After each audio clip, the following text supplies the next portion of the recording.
Afectuoso saludo a todos los auditores, en especial a Luis Stevenson, a Pamela Hernández, a Víctor Ortiz y a Paulo González, quienes nos escribieron en los comentarios.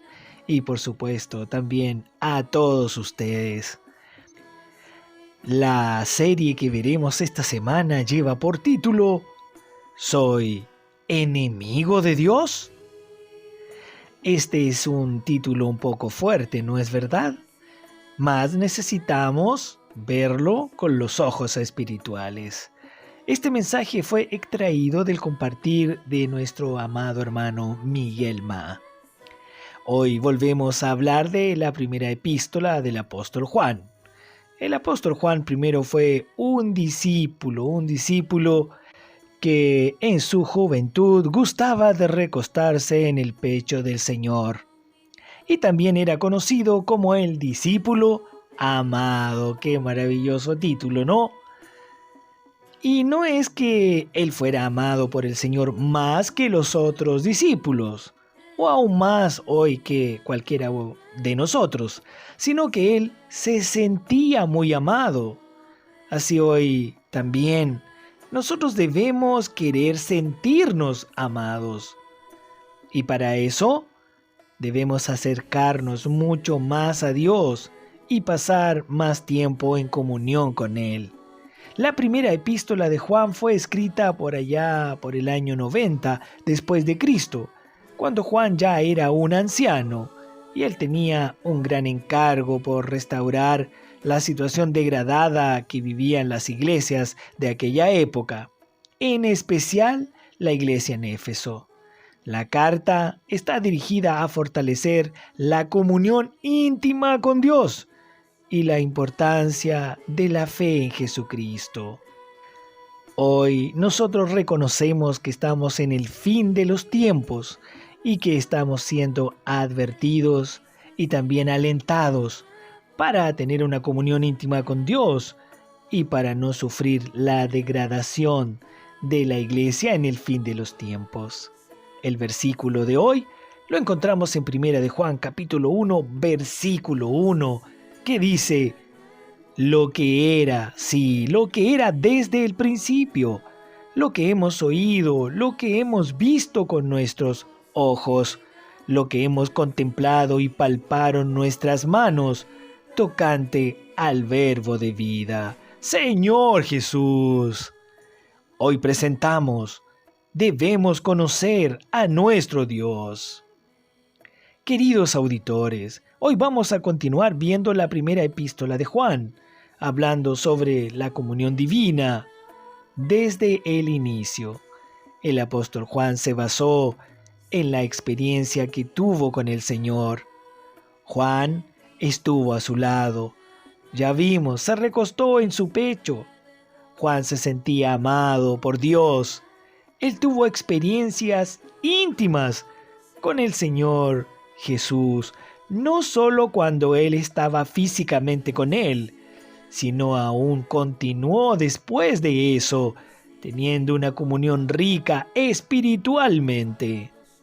Por eso el verso que leíamos, lo que era desde el principio, Juan conoció que Él era el principio. Él dijo lo que hemos oído, Él escuchó a Dios. Lo que hemos visto, lo vio con sus ojos. Lo contempló, Él se quedó mirando. Recuerden, contemplar significa que uno mira detalladamente, con paciencia, con tiempo. Un hermoso lugar, por ejemplo, cuando uno va de paseo a algún lugar y se detiene para mirar el panorama, para mirar la amplitud del paisaje. De esa misma manera él contempló, pero al Señor. Y escribe, y lo que palparon nuestras manos, tocante al verbo de vida. Alabado sea el Señor por los apóstoles, por aquellos que tuvieron el privilegio de tocar al Señor.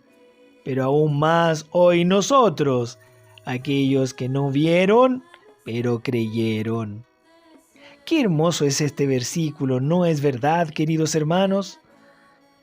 Porque aquí el apóstol Juan dice que de lo que él contempló, de esto él dio testimonio. Él dio testimonio para que pudiéramos tener comunión con Dios, comunión con los hermanos. Y esta comunión es la comunión con el Padre y con su Hijo Jesucristo. ¿Sabe usted qué significa todo esto? Pues esto significa que el Señor nos quiere la comunión divina. Nos quiere unidos al Padre, al Hijo, en el Espíritu y unidos junto a los hermanos. Y también vimos que hay algo, sí, vimos algo negativo en todo esto. Es que hay un problema. Y el problema es, ¿qué impide que tengamos una rica comunión divina? Otra vez pregunto, ¿ustedes saben qué es lo que impide que tengamos una comunión divina?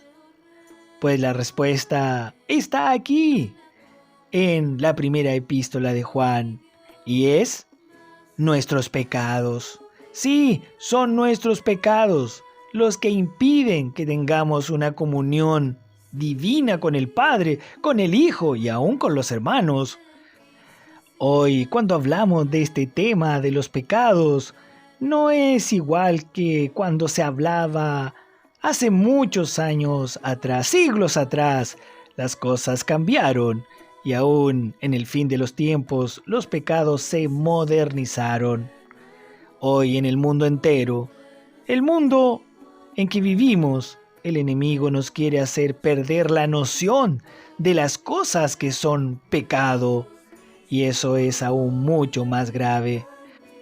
Porque hoy todo está permitido, todo está siendo legalizado, y lo que antes a simple vista era una aberración, inclusive mencionar eso, hoy en día es algo normal, y ya nadie considera que eso o aquello sea pecado. Señor Jesús. Pero hay un hecho que es muy claro, y es que el pecado impide nuestra comunión con Dios. Y aún más, hay otro factor que nos impide tener comunión con Dios, y es que no valoramos cómo se debe la palabra de Dios. Miren, no sirve de nada que digamos, yo estoy caminando en la luz, si en la realidad yo estoy caminando en tinieblas. No tiene sentido decir que yo conozco a Dios, si en realidad yo no guardo la palabra de Dios. Estas palabras son fuertes, ¿no es verdad? Pero es mejor decirlas ahora. Mas es un hecho de que nuestros pecados son un obstáculo. Son un obstáculo, más aún, si no guardamos de todo corazón la palabra de Dios. Juan, gracias al Señor por el apóstol Juan, que nos escribió y que nos da una salida. Él nos muestra de manera muy clara que si confesamos nuestros pecados, Dios es fiel y justo para perdonarnos, para que nos volvamos al camino de la luz, para restaurar nuestra comunión con Dios y también la comunión con los hermanos. Entonces, si yo guardo los mandamientos de Dios, hay una manifestación en mí, y esa manifestación de la que habla Juan es del amor de Dios que se manifiesta en nosotros. Lo principal que debemos saber aquí es la importancia de la comunión con Dios, y si vivimos en esta comunión divina, tendremos experiencias en nuestra vida espiritual. Y esto de la vida espiritual es muy importante, porque ya lo hemos dicho antes, Dios es espíritu, y Él busca verdaderos adoradores, que le adoren en espíritu y en verdad. Esa verdad es la realidad y se refiere a que le experimentemos en nuestro diario vivir. Y ahora nos damos cuenta que en el comienzo de esta vida espiritual somos como niños, y así poco a poco, mientras permanecemos en la comunión divina, vamos creciendo, pero tenemos que permanecer en la comunión divina. en contacto siempre con Dios. Más aún que los días son cortos y son malos. Por otro lado, somos los hijos de Dios. Después de que nuestros pecados son perdonados, pasamos a conocer la obra de la redención y también llegamos a saber que tenemos un Padre. Esto es algo muy importante porque fuimos generados por Dios. Nacimos de Dios mismo. Eso quiere decir que nos damos cuenta que tenemos un Padre que nos ama y que cuida de nosotros. Queridos hermanos, Juan nos dice que debemos crecer y dejar de ser niños pequeños. Debemos volvernos jóvenes espirituales, porque los jóvenes tienen una característica, y esa característica es que ellos vencen el mal. Miren, en 1 de Juan capítulo 2, verso 14 dice: «Os he escrito a vosotros jóvenes, porque sois fuertes, y la palabra de Dios permanece en vosotros». ¿Cómo somos fuertes? Porque la palabra de Dios permanece en usted, en mí, y aún hay más. Y habéis vencido al maligno. Este versículo no lo podemos olvidar, porque aquí se nos dice, se nos declara, se nos revela que es posible vencer al diablo, porque la característica de nuestra vida no es la derrota, sino que es la victoria, queridos hermanos y hermanas. Esto no quiere decir que nosotros en algún momento no seamos derrotados, sino que en nuestro vivir mayormente andamos en victoria, porque como jóvenes espirituales vencemos al maligno. Y aún más, amados hermanos, si permitimos que Dios trabaje más en nosotros, llegaremos a ser maduros como los padres. Os he escrito a vosotros, padres, porque habéis conocido al que es desde el principio. Estos padres tienen una característica, y es que conocen al que es desde el principio, conocen a Dios, conocen al Padre, y no solo lo que Dios hace, sino algo muy especial, y es que conocen a Dios por lo que Él es. ¡Aleluya! Por eso, queridos hermanos, queridas hermanas, nosotros debemos siempre acercarnos a Dios, y no solo para orar y hacer peticiones, sino por amor a Él, porque ahora lo conocemos y queremos conocerlo aún mucho más. Dios, nuestro Padre Celestial, es una fuente inagotable. Que todos podamos acercarnos a Dios confiadamente por lo que Él hizo por nosotros, no basados en nuestra justicia, sino en lo que Cristo hizo por nosotros en la cruz. Aún más cuando vemos que aquel día se acerca. Alabado sea el Señor, alabado sea por su palabra santa. Amén.